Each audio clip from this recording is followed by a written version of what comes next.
Hello, and thank you for using Polera. In this tutorial video, you will learn how to add a banner and logo to your community or company website.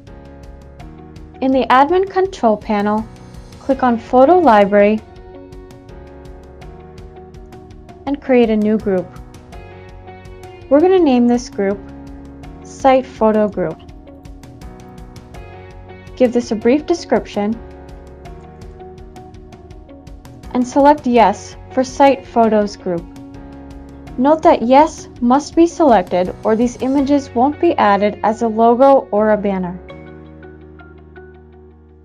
Now we'll add our photos. We'll first add the logo.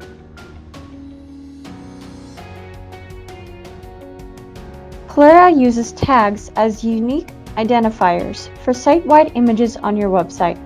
A community or company logo must have the logo tag.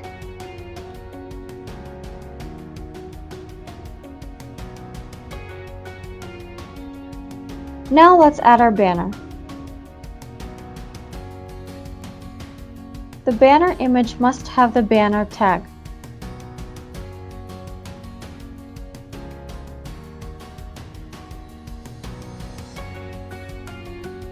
To see the change propagate on the website, we'll refresh the browser.